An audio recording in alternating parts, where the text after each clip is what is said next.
could also just name a flag box if you don't want to write on that. Matteo Burgos. All right, but here's the big question. Do you want it to be Burgos apostrophe or Burgos apostrophe S? It's Burgos apostrophe.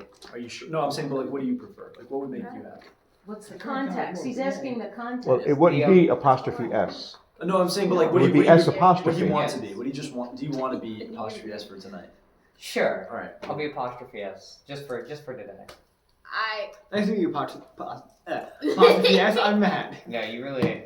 Yeah, that was. You that really was didn't bad. fumble that. You know, I'm not giving my speech, so it doesn't matter. Okay. Matteo Burgos' Spectacular Eagle Scout Project. Matteo Burgos' Spectacular Eagle Scout Project. Matteo Burgos. That's a mouthful. Hello, everybody. I'm Matteo Burgos, and today I'm going to be talking to you about my Spectacular Eagle project. I spent a couple months working on building a flag box, or a box for the Veterans of Foreign Wars Association up in Neptune to be able to collect flags, because they were having an issue where people would come to them with flags or try and drop off flags kind of like in front of their building, or actually in the back, because you can't really drop it off there on a main road, but you go around to the back and people would just drop it off on the street, or they had a garbage can there, so people would come by and just throw garbage in there.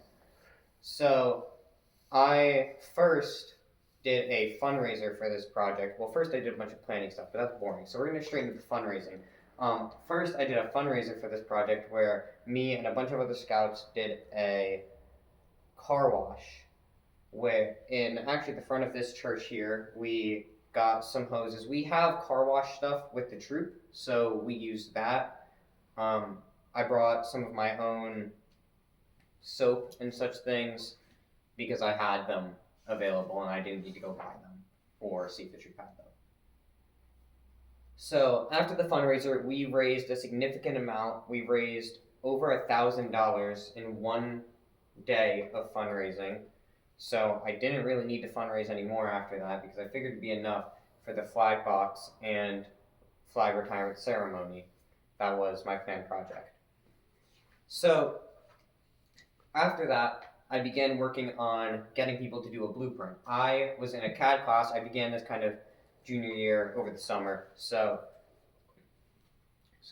In the summer between junior and senior year. And in my junior year, I had been in a CAD class with a bunch of other people, so I knew that other people knew how to use CAD. I could call on them and ask them to do it. The person that I got to do it was Colin Walter Zimmer. And little known fact about Colin Walter Zimmer is his computer is horrible. So he's working on my project, and we're on a call because he's calling me up and he's like, Matteo, there's an issue with my computer. Every time I launch it, I get like 5 minutes into the project, and then with no warning, my whole computer shuts down. So I gotta figure out that issue. And I'm like, okay, don't worry about the project. I'll figure someone else out to do the blueprint. Focus on fixing your computer. That seems like a bigger issue than my blueprint. So I'm out of blueprint now, but my project is still progressing otherwise, because I really wanted to delegate that task. That was something in my head. I was like, okay, 100% I'm delegating the blueprint. I'm not doing it. Not that I can't do it. It probably would have been easier if I did it, because I know what I want on the blueprint. But I thought it would be a good practice of being able to tell people what I wanted, being able to see if other people would know what I wanted just from my words. Because that's something you have to be able to do on the end of the Eagle Scout project thing. So one of my close neighbors, Mr. Tom Lavin, is a friend of my father's, and he actually works personally as an architectural firm.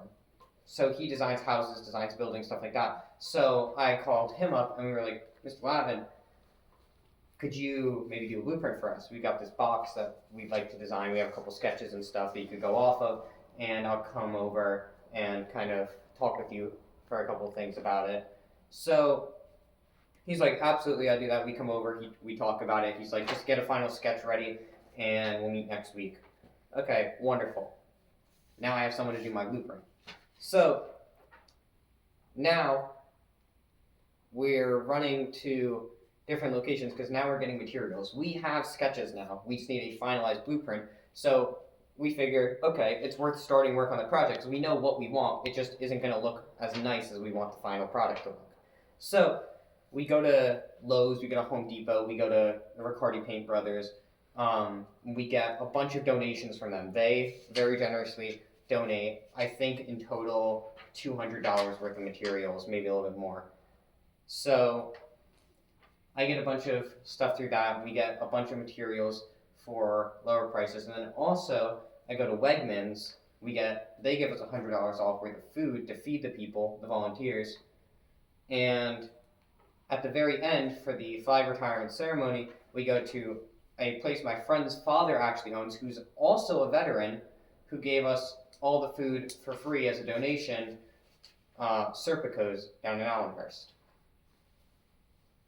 So we work on the box, we put together all these materials, we go and install it, and then we do a big ceremony, burning and respecting the flags, and stuff like that with the VFW. And that was my Eagle project. Thank you. Woo!